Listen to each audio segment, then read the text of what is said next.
H Charger basketball hits the court tonight in Memphis, Tennessee, as the Chargers take on Christian Brothers. I'll have the action with the pregame starting at 6:30, tip-off at 7, right here on 97.7 ESPN The Zone. You need to be more like a dog. Like what you guys are doing. You've got your fingertip on the pulse of your listeners. You guys know what they're talking about. Be a dog. God bless the show. You are the Messiah. We need more dogs. This is the best show on radio. The big dog, Thom Abraham, is here with you. Hey, I see you. I see you, dog. So settle in and get your bark on. That's my dog. Now live, here he is, the big dog, Thom Abraham. How you doing? Look, I don't speak Spanish. I don't know how to say this, so I'm going to choose my words very carefully. I think you're a psycho. Do you know who I am? I mean, that guy sounds like Dale McPherson farting into Miles Davis' trumpet. I guess I'm on here. Am I on? Can somebody respond? Get off my lawn. I have to drag my Yankee ass out of here.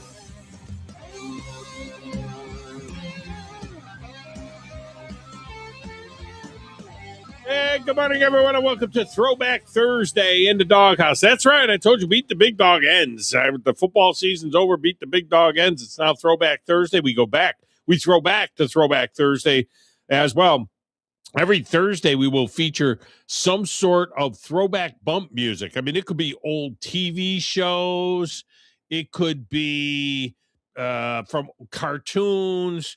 It could be from movies. It could be anything. I mean, it could be a wrestling walk-up song. You don't know. It could be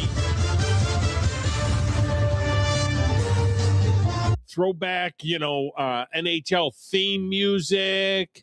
You don't know what it could be.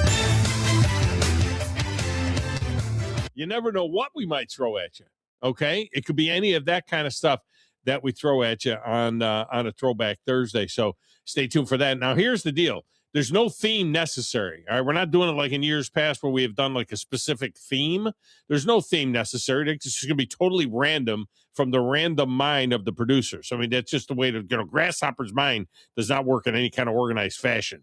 So he's just going to throw in there whatever he wants to throw in there. And we're just going to build a library of throwback tunes for you. And feel free to contribute. We're telling you, you can contribute. Okay? We need you, in fact, to contribute because you got better ideas than we got. You know what I mean? So if there's something that you think of that would, hey, play this, we'll take it under consideration, and maybe your throwback tune. We'll just hit the text window with some stuff that you want to hear, and I'll pass it on to the boys. And throwback means a lot of different things for different producers and different listeners, as well as the host, right? I mean, the dudes on the other side of the glass, when I say throwback, sitcom, they may be thinking like It's Always Sunny in Philadelphia, while I'm thinking MASH. You know what I mean? All right? When they think of cartoons, they may be thinking of some anime thing. I'm thinking Fat Albert. So, throwback is different to different people. Maybe they'll even drop a theme in there from Dawson's Creek. I don't know if Dawson's Creek had a theme. I'll be honest with you. I never in my whole entire life saw an episode of Dawson's Creek. My daughters were devastated yesterday at the news of the passing of James Vandermeek, all right, at age 48 from cancer. I mean, young man at age 48, but he was the lead dude, I guess, in Dawson's Creek back in the day, and it was devastating for my girls. I mean, I was watching him, it was on our family text thread, and all the daughters were, my daughters are younger than that, but he, not a heck of a lot younger than that. I mean, my oldest daughter's 45, and and then they go on down all the way to 30. I'm on the daughter side, 30, 31, I guess. On the daughter side, the boys are younger. The boys are in their 20s, except for the old man that's over there at ESPN Winchester. He's 30 something, 6, something like that, 37, 32. He's up there a little bit. The baby's on the other side of the glass. I mean, Grasshopper is 25, going to be 26 in April, something like that. He's the baby. So a topic today is all this international play that we have going on, plus one great American event. The Olympic hockey tournament is underway now, and the Americans are on the ice this afternoon against Latvia. Are they any good? I don't know. The Canadians are on the ice right now. No score. 6:44 to go in the first against Chechnya. So they're playing right now. The tournament opened with a big upset when Slovakia beat Finland. The Slovaks are like plus 6,500 to win the gold. Plus 6,500, while the Finns are plus 1,000. The Finns are all NHL players. I don't think that was the case for the Slovaks. The Italians have no NHL players. There's no Italian playing hockey. Well, I shouldn't say that. There's probably some Italians that are playing hockey, but they're Italian Americans. There's no Italians that are, from Italy that are playing. I don't even know how it works. Like, if you remember when Mike Piazza played for the Italian team in the World Baseball or in the Olympics, I don't think Mike Piazza had ever even been to Italy. But because he's of Italian descent, he played on the Italian team. I think it was the Olympics or World Baseball. I think it was the Olympics. So I don't know what the rule is for this deal, but the Italians actually scored the first goal against a team that was made up the Swedes, which is all NHL players, all NHL players. Anyway, Greg Wyshinski of ESPN.com is coming up at the bottom of the hour to set that up for us, the Olympic hockey tournament. And is there anything more American than the Daytona 500? I mean, really, outside of football. So you got football and NASCAR. That has to be the most American thing in the sports world. Think about it. Hockey, basketball, baseball are all very international. IRL, Formula One, soccer, golf, tennis. Look, even this thing over here that's going on in the studio off to the side. To get where he needs to be by the end of the day, it's Taco. Told me on stage that he doesn't need forward-facing sonar anymore, but I think he changed because it looks like he is using forward-facing sonar. That's what's going on in the studio. That's over here on the side. That's the professional bass fishing tournament that's taking place down at Lake Martin right now in Alabama. There's like 3 Japanese anglers. There's an Australian. There's 4 Canadians. NASCAR is the all-American sport. NASCAR. Think about it. I mean, NASCAR is ours and only ours, except for that one dude that wins all the road races, but, he doesn't count. The season gets started tonight with the duels at Daytona, the twin 150s that set the lineup 4 to 500 on Sunday. Kyle Busch won the pole. Chase Briscoe is outside row 1. Kyle Busch running for Richard Childress, number 8 car. Chase Briscoe running for Gibbs in the Bass Pro Shops. And that's the only Toyota I'll pull for because it's Bass Pro Shops. Johnny Morris.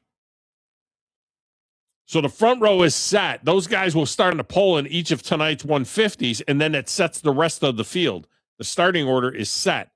The best way not to get hung up in a wreck at Daytona is to be up front. Jordan Bianchi of The Athletic is coming up in hour number 2 with a preview of that. Now your phone lines are open. Feel free to jump in on those topics or your topics. And you can contribute at 256-576-4977, wherever, however you consume the show. We got a text window for you that is open as well. We'll read and react to those on the air. That's 7329-TA show. 732-982-7469. That'll get you into the show. Finally, you can watch the show as well. WZZN TV. That's on the YouTube. You can find that on the X. You can find that at my X feed at Thom Abraham Show. Yeah, there's a particular theme. Am I being subtle? there's a particular theme today in the background of the WZZN TV YouTube feed of the show. Go to that Tom Abraham Show. You can see it there. Even the NBA is jumping on this international bandwagon, using a we versus they format for the All-Star game with a twist. Have you seen this? Nope. I mean, not maybe you have. This actually has created a modicum of regular season interest for me in the NBA. I do watch the NBA playoffs, and I'll watch some Knicks games now and again. Till I'm watching them, I want to throw up the way that, the guys aren't playing, and the guys that are playing are hardly playing, and that kind of stuff. But the NBA All-Star game on Sunday, you have an all-world team, which is probably the best team in the thing. But you have this all-world team. You got the Greek Freak, you got Luka Doncic, you got Jokic. I mean, they're probably the best. They're going to win the thing. Karl Anthony Towns, Victor Wembanyama. You got those guys. And then you got two U.S. teams. You got the old dudes and the young guns. Now, they don't call them the old dudes and the young guns. I think they call them the Stars and Stripes. But it's the old dudes and the young guns. I'm kind of more interested in that game. I want to see the young guns and the old dudes play each other and then get whacked by the international team. All right, other topics. Tony Dungy is taking some heat because he would not reveal and will not reveal whether or not he voted for Bill Belichick or not for the Pro Football Hall of Fame. Look, if I'm NBC, I'm not okay with him not being forthcoming. Make a stand and tell us why. And if he did vote for Belichick, he would have said that, no? I mean, why wouldn't he? Everybody who voted for him, everybody's like, I mean, Bill Belichick's a Hall of Famer. I mean, come on. He would have said I voted for him, and it's ridiculous that he's not in there. The fact that he will not say whether he voted for him or not is leaving us to believe that Tony Dungy did not vote. He's one of the at least 11, and we don't even know what the number is. It took 40 out of 50 to get in, so we know that at least 11 didn't vote for him. Maybe 20 didn't vote for him. Who knows? Didn't put him on their ballot. But Tony Dungy, the fact that he won't tell us what he did is indicating to me that he didn't put him on the ballot. And if he didn't put him on the ballot, then why not come out and make the case for it? And I know what you're thinking. Well, he doesn't have to tell us. It's private. That's his own business. No, that's not his own business. He's being paid millions to be an analyst on NBC. His whole purpose in his job is to inform us about things having to do and have opinions about what's going on in the NFL. And one of them is whether or not Bill Belichick should be a Hall of Famer or not. And he's a voter. I mean, there are people calling for him to get blown out. Now, look, I've had Tony Dungy on the show, on my Field of Faith show.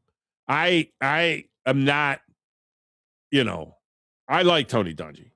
And I'm certainly not calling for him to get canned over this, but there are a lot of people that are. I mean, I know there's need to know, want to know, and need to know. We don't need to know. We want to know. But he's in a job where his job is to, it would be like me not giving me my opinion. Well, the Americans are playing today against, Latvia. And I do have a choice, but I'm not going to tell you guys. I have an opinion as to whether or not Bill Belichick and Robert Kraft should have gone into the Hall of Fame, but I'm not going to give you my opinion. That's my opinion. I'm not going to give it to you. That's my job, is to give you my opinion. I'm not a reporter. I get hung up on, every once in a while I get people that get that twisted. I get into battles with AC sometimes on stuff like this on the text window. My job is to give you my opinion, and my opinion's my opinion. You don't have to agree with my opinion, and I'm not the kind of host that cares whether you agree with me or not. You can make your case. It's okay. Grumpy's been making his case against me for 20 freaking years. In many cases, Philip has made his case against me for 17 years. It's okay. Even Wolverine Dan, with his myopic love for all things Big Ten and Michigan, I've been listening to that for 22 years. He doesn't agree with everything I say. I mean, he knows deep down in his heart that the SEC is still the best conference in the world, but he doesn't want to admit it. I understand that. I'm okay, but I'm not a reporter. A reporter is somebody who sits here and tells you that Alabama, hammered Ole Miss in that game last night at Oxford. It just says Alabama hammered Ole Miss, and the score was. That's a report. That's just giving you, a report. That's not what my job is. My job is to give you opinion. Look, if Alabama's going to hit 17 out of 45 free throws or three-pointers, when Alabama hits 38%, what have I told you? I've told you time and time again, the magic number for Alabama is 38%. Canadians just scored. My job is to tell you that if Alabama hits 38% of their threes, they win the game. And when they go out and hit 22%, they don't. And they got to try and work the ball in the paint, blah, blah, blah, blah, blah. They made 24 out of 26 free throws, by the way. If you're going to make 92% of your free throws, I mean, that's outstanding.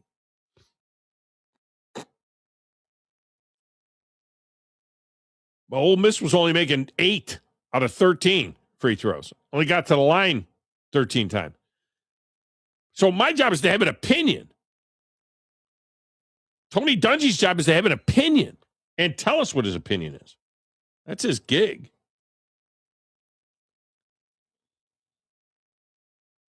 And another bowl game bit the dust.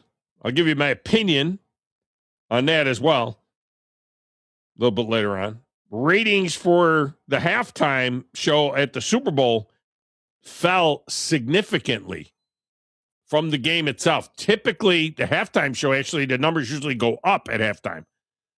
Viewership usually goes up because some people will watch just halftime. And so the numbers go up. But it didn't. Went the other way. I'll give you the actual details on that. We talked yesterday, David Molden was very pessimistic about there being a season, an actual baseball season in 2027. I'll give you some money matters. If I can get to that today, we'll see. And a couple of other things. In the meantime, back in Mission Control, playing the Play Doesn't Matter, the Stacks of Wax, trying to figure out what he's going to do because I told him an hour before the show that, hey, it's Throwback Thursday. I'm the producer of this show. If I didn't step up, you're nowhere. I put this thing together on a spit and polish. I don't know how to say this, so I'm going to choose my words very carefully. I think you're a psycho. I have a sentimental weakness for my children, and I spoil them, as you can see. They talk when they should listen. Give me back my son! I don't like violence, Thom. I'm a businessman. I'm telling you, there's an embarrassing press conference in that kid's future. If you ain't first, you're last. Do you hear the grasshopper, which is at your feet? Old man, how is it that you hear these things? Young man, how is it that you do not? As quickly as you can, snatch the pebble from my hand. When you can take the pebble from my hand, it will be time for you to leave.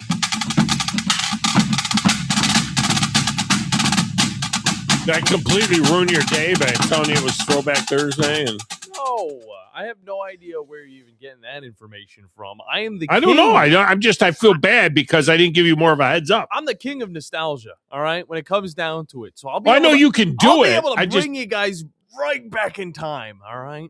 And I also have the help of the listeners as well. Already a few calls about they're working on they're you're getting some suggestions from the guys calling off the now that you mention it. Let's see here. Jane Anthony says, give us the theme song, the NBC Game of the Week in baseball. All right, mark that one down. Okay. I will approve or disapprove of the listener suggestions. I like that one. I need to have that one on my board. I like that. Because I have basketball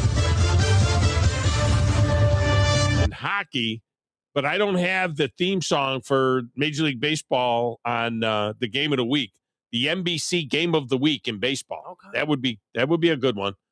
So I marked that one down. All right. Have you got any decent suggestions? Oh, yeah. The first one that you are going to hear when we come back from break is going to be absolute nostalgia-filled goodness. Yeah. I'm excited for it. I'm excited for your reactions to some, the hitting and the missing that I'm going to be able to do throughout these Throwback Thursdays. It's going to be a lot of fun. Yeah, that's going to be good. That's going to be good. And you go wherever you want to go with it. And that'll be good. Oh, you brought up cartoons. Did you ever watch any cartoons? Like, what is a cartoon to you? Like, is it like the 1940s Mickey Mouse on a sailboat type of thing? No. I was a big Fat Albert guy. Hey, it's Fat Albert. I was a big Fat Albert guy. That was at 12:30 Eastern time on Saturdays. That ended the Saturday morning cartoons. I just downloaded free episodes of it on my PSP back in the day, so that's how I know Fat Albert. Yeah, Fat Albert was great. I say song. Foghorn Leghorn. Are you kidding me? Foghorn Leghorn was great. Watch that dude all. I say song. That was good. What else did I like? I liked the Roadrunner. Beep beep.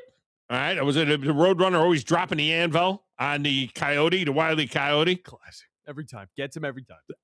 It gets him every time. Drops it right on him. Beep beep. Did not like Johnny Quest. Was not into Johnny Quest. That type of cartoon. One of the cartoons that I liked back in the day. Let's see. We didn't have the primetime cartoons. Although I take that back. Flintstones. The Flintstones. I knew you were going to say it. Flintstones was like 7:00 on Tuesday night. The Flintstones was our generation's version of The Simpsons. Okay, you know, you got The Simpsons on Sunday night, and then you got that other stuff. You know, Bob Burger. We use a lot of that stuff on the board. But the Bob's Burgers or whatever it was, or whatever those different ones are. American Dad or something, isn't one called American Dad? Yeah, I love those shows. American Dad, Family Guy. Family Guy. We use a lot of that sound. I've never seen any of them. Do you know I've never seen an episode of The Simpsons? Simpsons has been on for a long time. It's been on for like 20 years or something. Yeah, I have never seen an episode of The Simpsons. You might have been a kid when the show started. Who, me?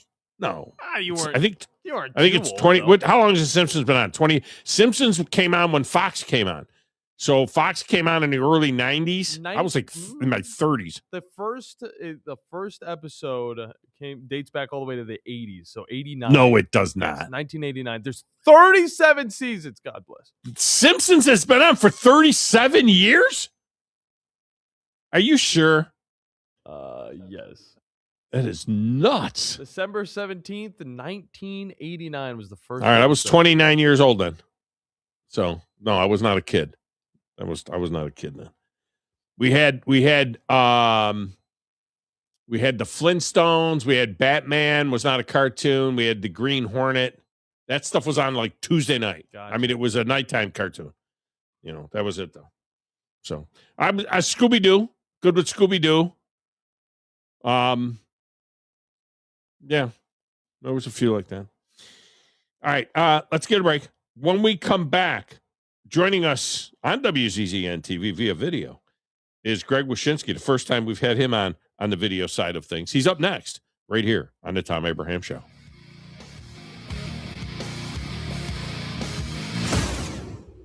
When you call most roofing companies, all you'll hear is, you need a new roof. Not when you call Fleming. At Fleming Roofing and Restoration, we're focused on your needs, whether it's an easy repair or a full roof replacement. Folks around here have trusted Fleming since 1965 for all their residential and commercial roofing needs. And as the area's storm damage experts, Fleming knows all the ins and outs of the insurance claims process. Log on FlemingHSV.com to schedule your free estimate today.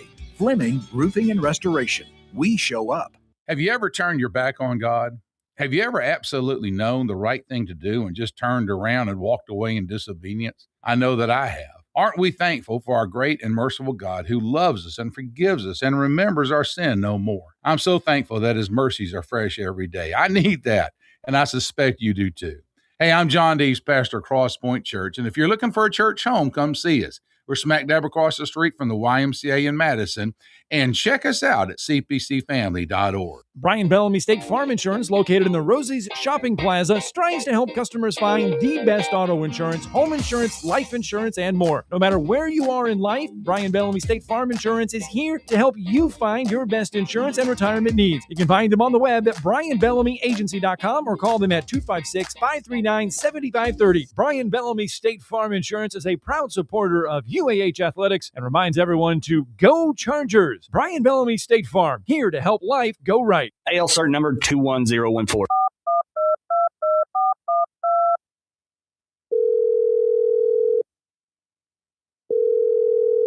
This is Thomas with Talent Heating and Air Conditioning. Thomas, I need you guys to light my flame sensor. Excuse me? Yeah, my gas valve's not flowing, buddy. What do y'all need over there? Oh, I need you to exchange my heat exchanger. You don't have to speak the love language of a furnace to call Talent Heating and Air Conditioning. We can come out and do a $49 tune-up, and you'll get savings off of that, and we'll be able to figure out what's going on with your system. Can you keep my flame lit this Valentine's Day? We can definitely keep your flame lit. Who do I gotta call?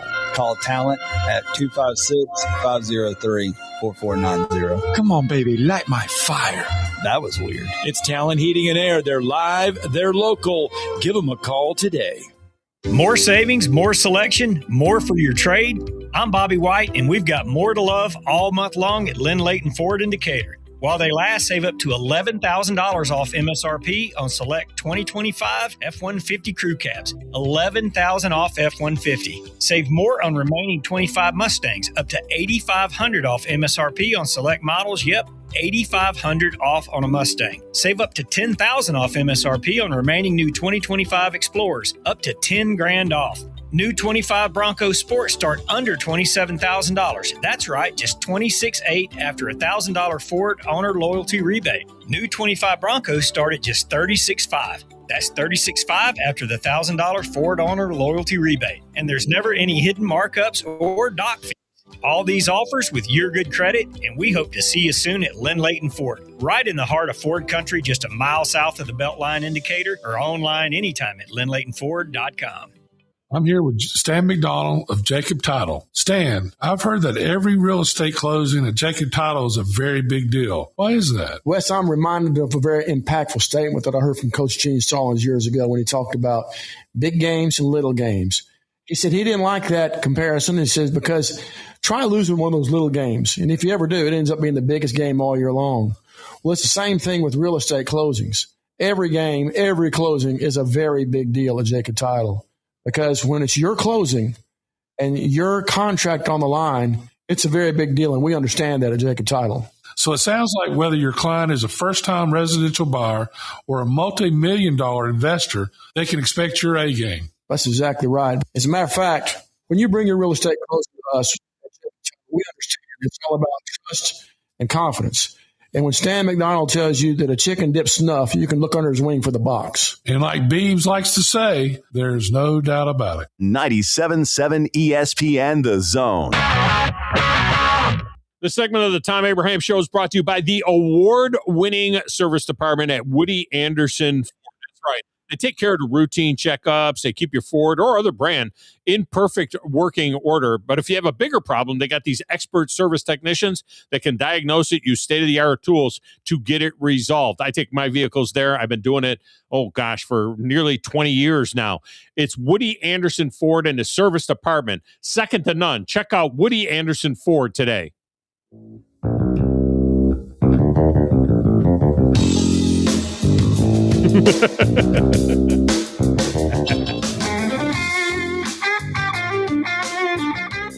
You went right to the classic.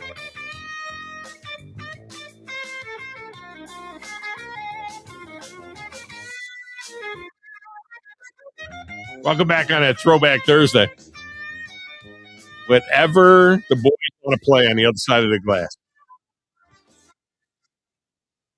They can go old school cartoons. They can go old school sports themes. Now, really, I thought, being that Greg Wyshinski was coming up, I thought maybe you would have gone with it, something along those lines. We go a little hockey thing, get the ESPN hockey theme. I think that I don't even know if that is. I don't know if that's the old NBC hockey theme or the ESPN hockey theme. But I know this: Greg Wyshinski's been coming on this show so long that when we decided to have him come on the TV version on the WZZN TV feed, I went to my contacts for Greg Wyshinski, and his email address that I had was puckdaddyblog@yahoo.com. I'm like, I don't think that's it anymore. We needed to get his new email address, and he joins us now on WZZN TV. Greg, welcome in. How are you? I'm good. I still dip into that inbox just to see if there are people yelling at me for stuff I wrote in 2012, and there are. I think the first time I had you on, I had heard you on Steve Zabin's show. And I think the first time I had you on was around 08, 09 when 07 is when I first got to Nashville. And then I think it was around 08 maybe is when I had you on for the first time. So it's kind of scary to think of 08 being like 18 years ago. Yeah. But that's how long it has been. This was very convenient for you. How about this? I get you on during the break, during the first intermission of the Canada Chesney game. So that worked out pretty good. Yeah. Czechia had been playing pretty well in the first period. They've been hanging with Canada, survived a power play, was getting chances of their own against Jordan Bennington, Canada's goalie. And then with only a few seconds left in the period, Cale Makar sends a shot towards the net, and Macklin Celebrini, the youngest player on Team Canada, the San Jose Sharks phenom, knocks it in with a stick that looked a little high, but I guess ultimately wasn't high. And Canada gets a sigh of relief, 1-0 lead going into the second period. Not quite as stunning development as the Italians scoring against an all NHL team to open up. Well, actually, we had we had the upset, right? We had a pretty big upset when Slovakia beat the Finns yesterday to start this whole tournament out. And, I think Slovakia is like a plus 6,500 and the Finns are about they're maybe the fourth or fifth favorite, in the tournament, if you will. And they're all NHL guys. So, 4-1, too. That wasn't like a lucky goal that beat them. That was development. And it was a good microcosm of what to watch in this tournament, which is, first off, it all comes down to how well these guys play together. Like Slovakia, for what it's worth, medaled in the last Olympics in Beijing and brought together most of the same guys. So that team has chemistry. The other thing to think about is injuries. Finland is missing Alexander Barkov, the star center for the Florida Panthers, who's basically the reason why that team won back-to-back Stanley Cups. Him not being there is a huge loss for them, and you could kind of see he might be the sun around everything, where everything orbits. And then the third thing is, you got guys in the NHL that have been bad all season, and you're wondering if they can flip the switch and be better in the Olympics. And we saw one yesterday, our friend UC Saros from the Nashville Predators, and the switch was not flipped. He did not play all that well in that loss. So, it was a good microcosm of what this tournament is. So I'm not being subtle at all with the background that you see behind me in my on my feed for the video side of things here. I've got the Stars and Stripes right there behind me, getting ready for the Americans to get their play going on against Latvia coming up after this game. We want to, in our heads, we automatically think of, the U.S. and Canada, they're obviously the clear favorites. They're the best teams. They're the same thing. But they're not the same thing, right? It gets a little scary when you really look at the U.S. team in their Olympic history in terms of the players on that team versus this Canadian team. They're really not the same. Canada's loaded with guys that have, international experience, where the U.S. team, not so much. The U.S. only has two guys that have been in the Olympics, Brock Faber and Jake Sanderson, two young defensemen who were in the non-NHL player Olympics. So it might not even count, right? Like, it's not best on best. The other thing, too, is if you look at the U.S. roster, there's only 3 guys on the roster that ever won the Stanley Cup. It's Jack Eichel, Matthew Tkachuk, and Jake Gensel. And then you walk into the Canadian locker room, it's like walking into a Zales or a K Jewelers. There's so many rings. You know what I mean? And so, like, that's kind of the big difference between these teams, the level of experience, the fact that if the U.S. is down 2-1 late in the game, in the elimination round, they're looking around for someone to step up. They're looking around for some sage advice. Canada's looking at their captain, Sidney Crosby, who's got 2 gold medals, 3 Stanley Cups, and is, one of the greatest players of all time. So there is a distinct difference in experience level and leadership level between these 2 teams. All right, so I've just noticed one of the differences maybe in international play. You're going to have to explain this to me. They're playing again. The second period has started. Am I missing something here? Did they not do the 18-minute intermission?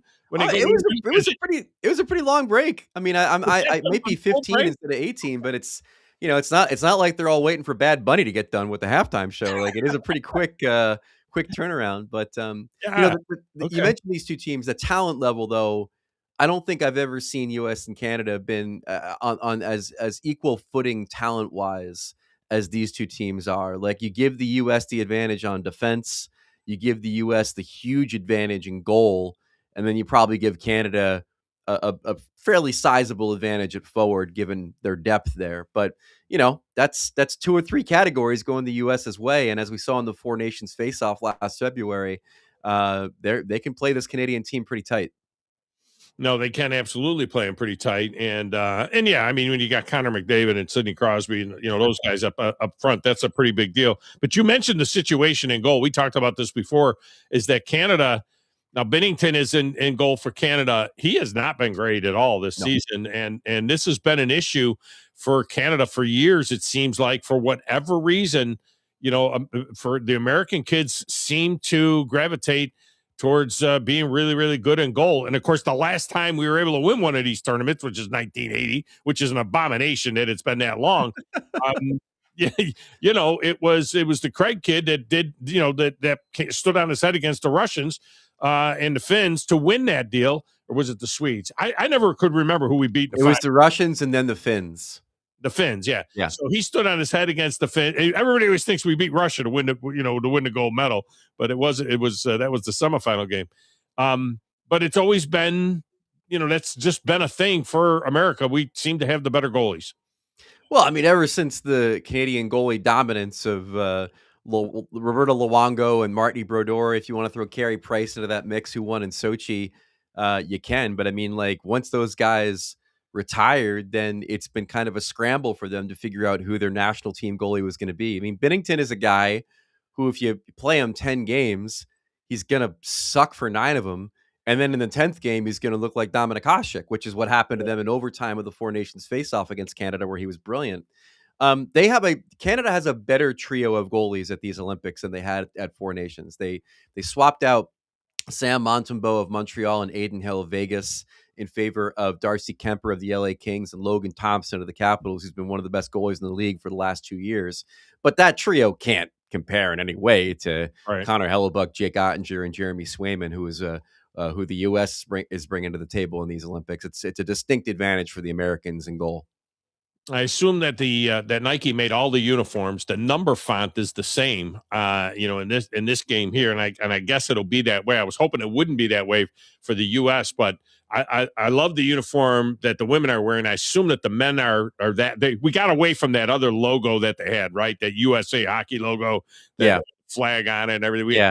Back to USA, like the Rangers, right? Going down across the like the Rangers or like some of the other gold medal teams the US have had in the past. Like it's a traditional look. It's weird though. Like, some of these jerseys are very cool and they're very traditional, and you know what to get out of Sweden and you know what you're getting out of Finland. And then, like, I'm watching France and Italy, and it looks like the load screen on an old NES cartridge. Like, it's just like the name of the team and then a bunch of nonsense underneath it. It looks very 8-bit. I'm not quite sure. Did they like get bored or run out of money or something? Because some of these uniforms don't look like they were completed. Well, it's funny because when the Predators went to the gold jersey, they wore at first they wore the blue helmets for a number of years, and they looked just like Sweden. And I think one of the reasons they went to the gold helmet was to get away from that look, because they looked so much like those guys when they wore that. But here's a reference that nobody's going to get except for you and I. None of our listeners will, but the U.S. uniform, especially when they wear blue over blue. I grew up in Rochester, New York. I grew up with the Rochester Americans, and that is very much outside of the crest. It's the Rochester Americans uniform. I mean, that's the hammer gear. And to me, when I see that jersey, if you took the USA off of it and just put the Americans logo on the crest, that's what they look like. So that was the team of my youth when I see. If I had my druthers, the USA jersey logo would be a bald eagle eating a thing of syrup, just chomping on something Canadian to really get the point across that it's our time now. Yeah, exactly. Greg Wyshinski with us here. Latvia, tell me about them. Do they have, how many NHL players does Latvia have? Do they got any over there?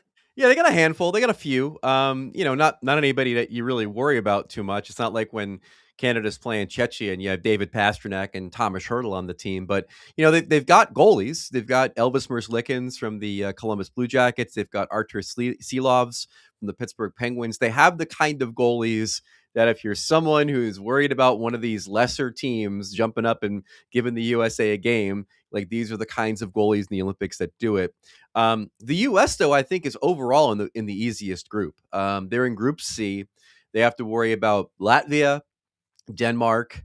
With both two teams, they should beat pretty easily. And then Germany might give them a little bit more trouble. They've got Leon Draisaitl, who's one of the best players in the world. They've got a goalie in Philip Grubauer, who's been outstanding for Seattle this year in the NHL. Mo Cedar, a great defenseman for the Detroit Red Wings. So they've got some guys on Germany, but ultimately, I don't think anybody should really give the U.S. much trouble in this group. Is Marco Sturm on the German coaching staff at all or anything? Or is he? I don't know if he's. I don't even know.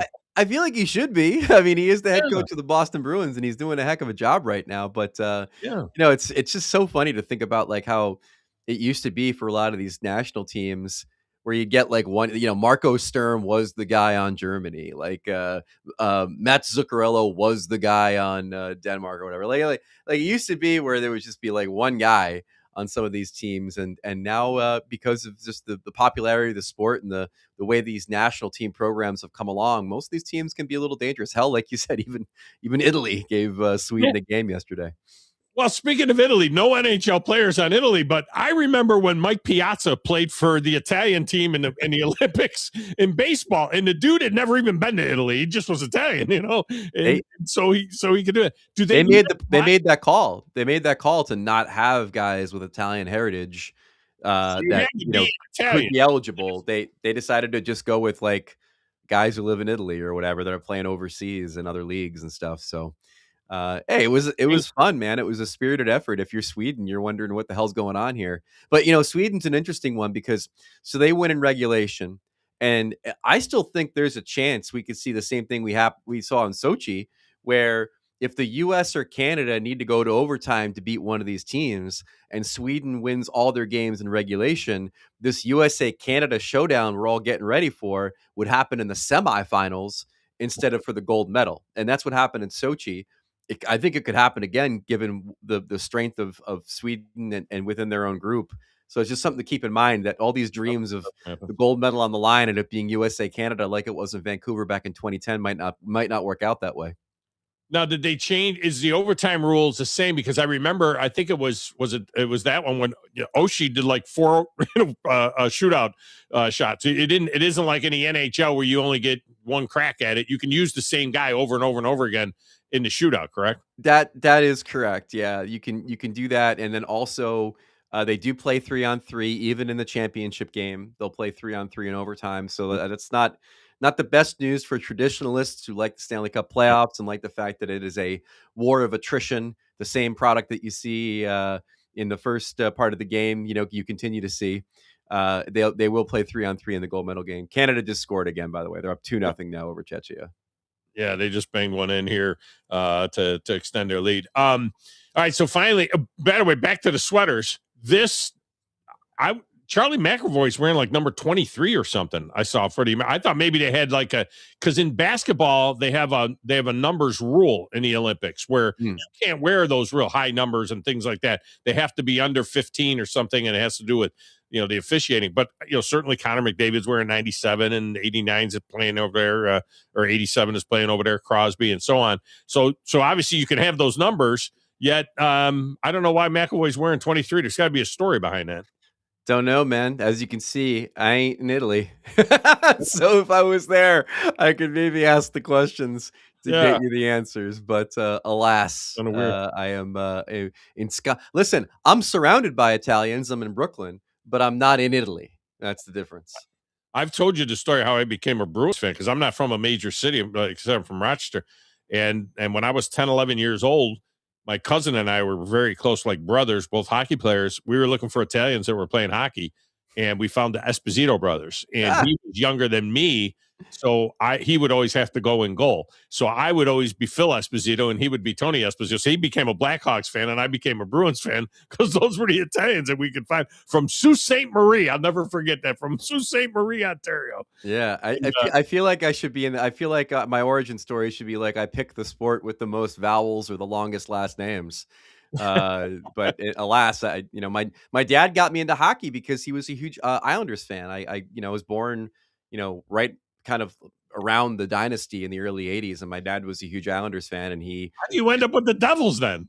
Oh, because I wanted to root for my local team. And I converted my dad from being an Islanders fan to being a Devils fan because he wanted a bond or whatever. But I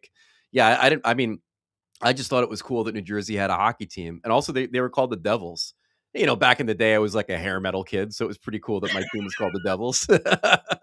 Well, the end of my origin story was some 30 years later, I guess, something like that. I ended up playing golf with Phil Esposito twice when he was birthing the Tampa Bay, when he was part of the beginning of the Tampa Bay Lightning. Yeah. And I was in Southwest Florida at the time, and we played together one time in a charity event and had such a good time. We actually booked it to play again, and it was the most surreal thing ever, that this was the guy. This was my guy, except for when he went to the Rangers. I didn't like him then. But this was my guy that made me a hockey fan. And then 35 years later, whatever it was, 30 years later, I'm playing golf with him a couple of times. So that's awesome. That's really cool. That was that was really cool, no doubt about it. Greg Wyshinski has been our guest. All right, man, enjoy this stuff, and I think it's great. Oh, there was one other question I wanted to ask you. Do you think have they made plans for the All-Star game next year? Do you think we'll continue to get international play? With the success of 4 nations and now this tournament and so on, or are we going to get a run-of-the-mill All-Star game? We're going to have an All-Star game. It's going to be at UBS Arena where the Islanders play. They were supposed to have some sort of like Bon Voyage event for the Olympics this year, but they couldn't quite figure out how to make that work travel-wise with the Olympians. So they'll get an All-Star game next year. I don't know what the format's going to be. I don't know if they're going to try to jazz it up with international stuff. But then the year after that, they plan on bringing back the World Cup of Hockey. I think the thought is that by the end of this run of years, the Russians will be back playing internationally. That we can have a true best on best with them back involved. And then, of course, 2 years after that is the next Olympics. So they're going to do a thing where it's like Olympics 2 years, World Cup 2 years, Olympics, and then in between, it's going to be All-Star games, and then undoubtedly another 4 nations or maybe like even a USA Canada Ryder Cup kind of thing. Like they'll do something internationally, probably between the World Cup and the Olympics as well. Who's this kid that's in goal for Chechnya? He's it's Lucas Dostal is his name. He's the goalie for the Anaheim Ducks. He's real good. And actually the Ducks have been very good this year. And the only reason in many cases why is because their goalie has bailed them out from being so bad defensively. Because they're pretty young. So yeah, he's the real deal. He was going to give the Canadians some trouble today. I got the sound down in the studio. I just seen it, and I'm like, this kid's, this should be a 4-0 game right now. He's made some great saves. All right, man. Appreciate you as always. Great stuff, and we'll look forward to chatting as things heat up in the season and maybe before the gold medal game. Anytime. Thanks. All right, man. Thank you. It's Greg Wyshinski. He was the Puck Daddy. I mean, that was the coolest nickname, and he was the Puck Daddy for Yahoo Sports and did a great blog, that Puck Daddy blog back in the day. And then when he moved to ESPN, he didn't own the term. It was a Yahoo term. All right, we'll get a break in here. We'll come back, wrap up hour number 1, set you up for hour number 2 next, right here on the Thom Abraham Show. You're listening to the Thom Abraham Show on 97.7 ESPN The Zone. This is Brent Musburger's VSiN Action Update on 97.7 ESPN The Zone. Drivers who switch to Progressive have an annual savings of nearly $750. Progressive.com.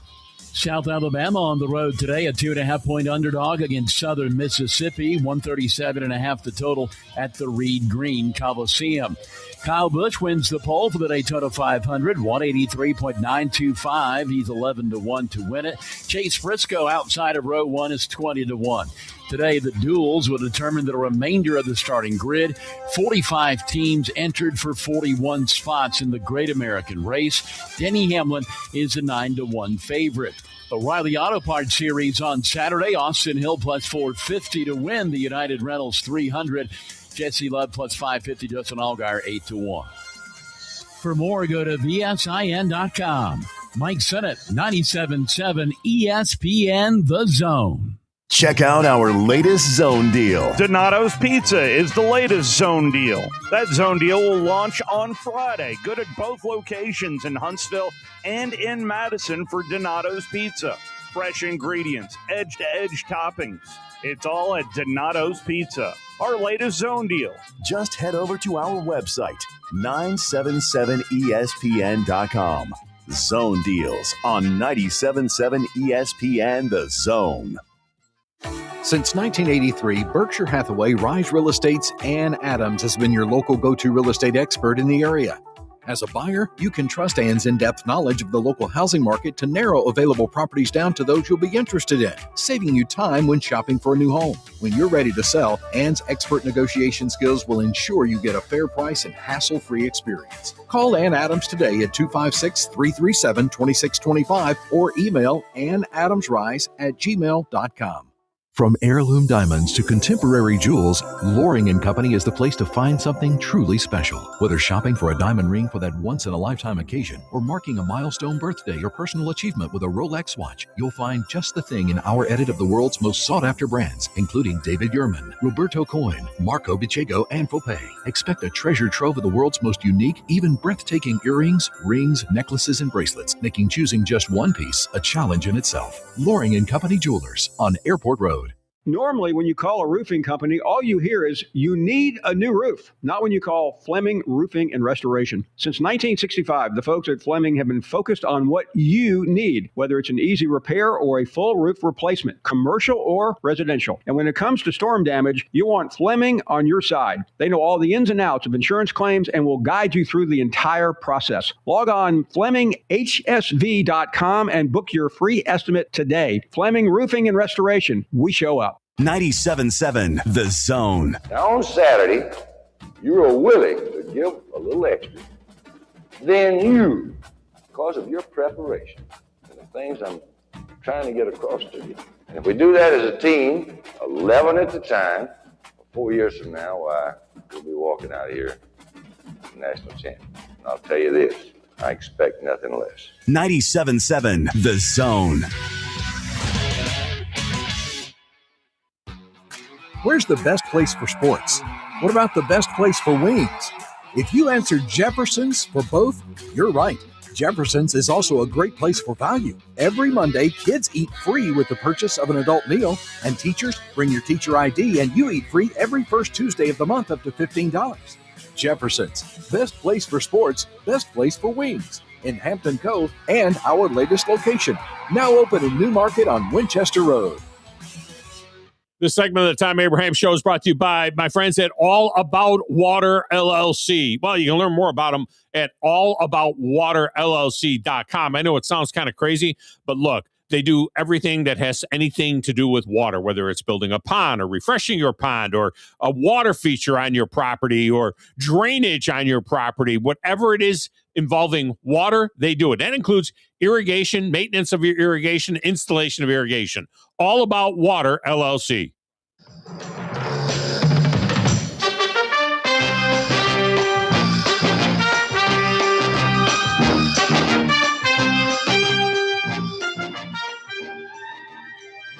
It's a good one. It's a good one. Let me tell you something. theme to Hawaii Five-0 was absolutely spectacular. And what I would wonder, John, is when the reboot of Hawaii Five-0, which happened, I don't know, 10 years ago maybe. They had another run of Hawaii Five-0. It lasted another 6, 7, 8 years, something like that. Yeah. Had James Caan's son in it and everything, who I'm a big fan of.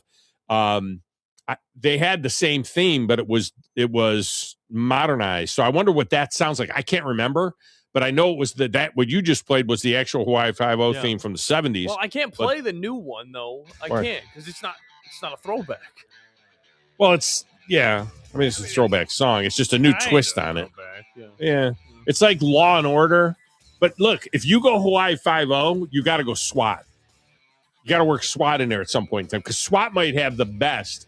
SWAT is on a short list of the best theme songs in the history of TV, along with Law and Order. Sneaky good one is Beretta from the 70s, which is my favorite show in the 70s. Beretta, Starsky, and Hutch. Those are good ones. All right, hour number 1 is in the hopper. We're going to open lines at the top of hour number 2. Another bowl game is bit the dust. What does that mean? We'll talk about that next, right here on the Thom Abraham Show.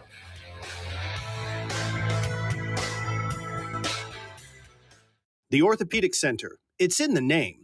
TOC, the premier choice for all your orthopedic needs. With over 40 physicians and 20 centers of excellence, TOC is the name to trust for complete, expert orthopedic care. And that word center, we mean it. With more than a dozen locations across North Alabama and the Tennessee Valley, TOC is in your community whenever you need us. As the state's largest orthopedic practice, TOC is built on trust we've earned with every patient we serve. You can see that trust on the field, too. As the official sports medicine provider for the Huntsville Havoc, Huntsville City Football Club, Oakwood and Alabama A&M universities, thousands of athletes and coaches count on TOC to keep them in the game. From student athletes to unexpected injuries, our urgent ortho clinics offer prompt, expert care, no appointment necessary. So remember, when it comes to your health and mobility, trust the name that says it all. TOC, helping you live a better life. These days, saving time is important, and saving money is even more so. That's where Eagle Masonry and Insulation comes in. Over the years, Eagle has expanded their services to meet the needs of folks like you in our area. Taking care of your property yourself can be a real headache. Eagle can handle it for you. They offer full landscaping services, irrigation, mowing, bush hog, and can install plants and trees, sod, and even landscape borders. Call Eagle Masonry and Insulation today at 256-755-1556. Eagle saves you time, and Eagle saves you money. Forgiveness. Wow, what a word. What a gift. All of us have done things in our lives that we regret. All of us have done things that are disobedient. All of us have sinned and fallen short of the glory of God. Thank God for his forgiveness. Thank God that he separates our sins as far as the east is from the west and remembers them no more. Hey, I'm John Dees, pastor of Cross Point Church, smack dab across the street from the YMCA in Madison. Check us out at cpcfamily.org.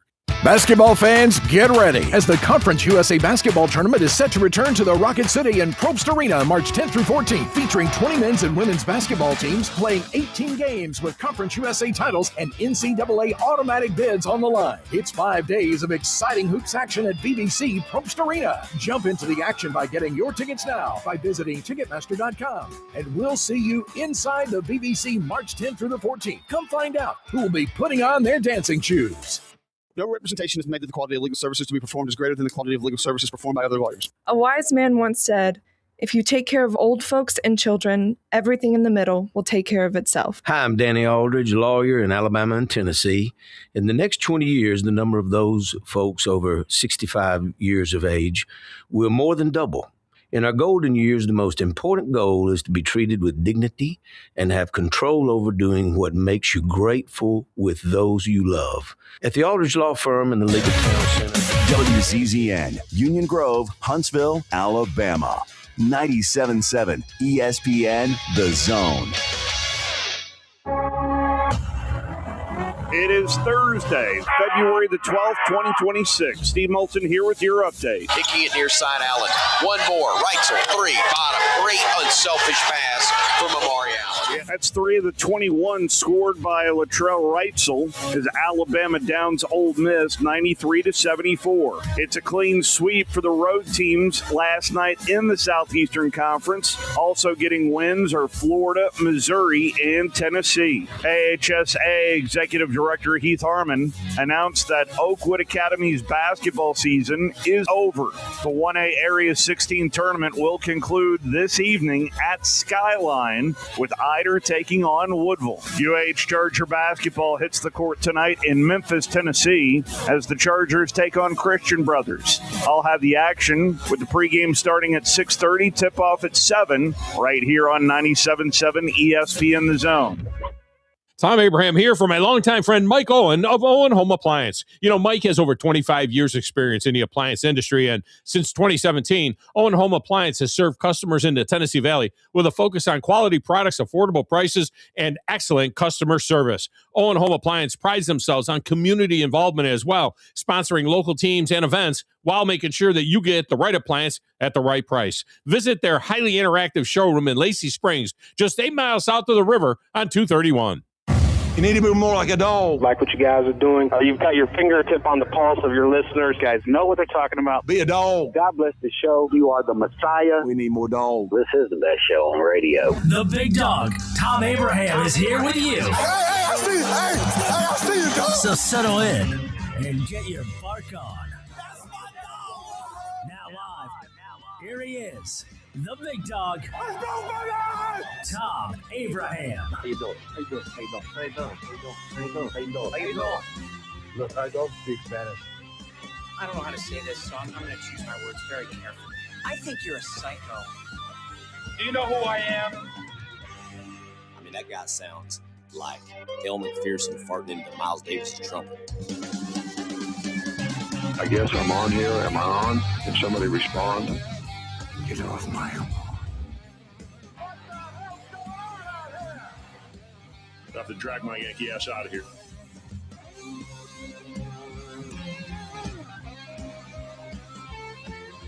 And welcome in on Throwback Thursday in the Doghouse as we shift away from Beat the Big Dog now that the football season is over. Every Thursday featuring some sort of throwback bump music throughout the show, old TV shows, cartoons, movies, wrestling, walk-up songs, which ought to get Crazy Charlie all excited about it. John Burton, too, of WNSR, is a big wrestling fan. He did that for a little while, as well as Crazy Charlie. Those two dudes could be like a tag team, something like that.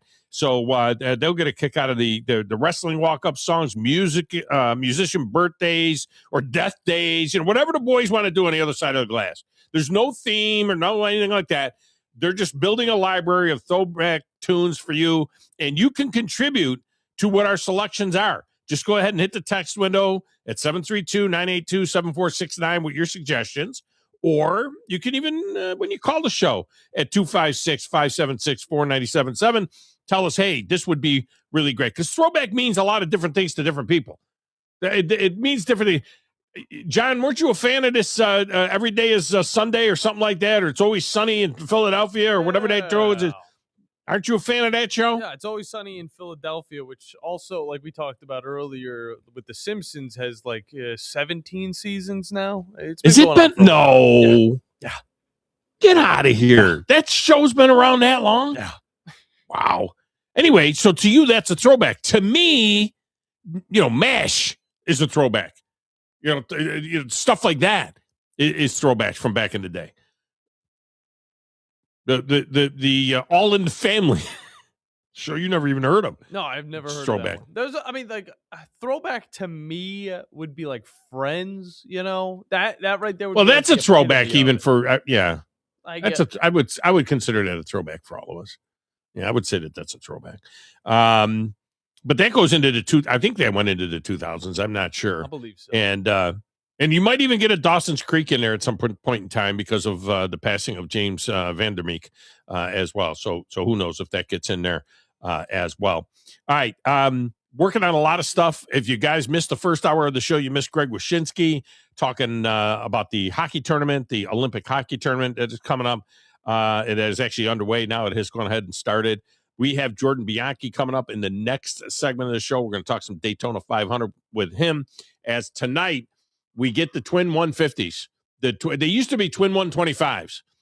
They used to be the twin 125s, and they're now it's the dual at Daytona is I think what they call it, the dual at Daytona. But they used to be twin 125s, and you guys will get a kick out of this because I know that actually both the guys on the other side of the glass are pretty big NASCAR fans. I would say that Hollywood Hogan's a bigger NASCAR fan than Grasshopper is, though. Would that be true, or would you guys? Most definitely. I mean, this guy has been to so many races. It's crazy.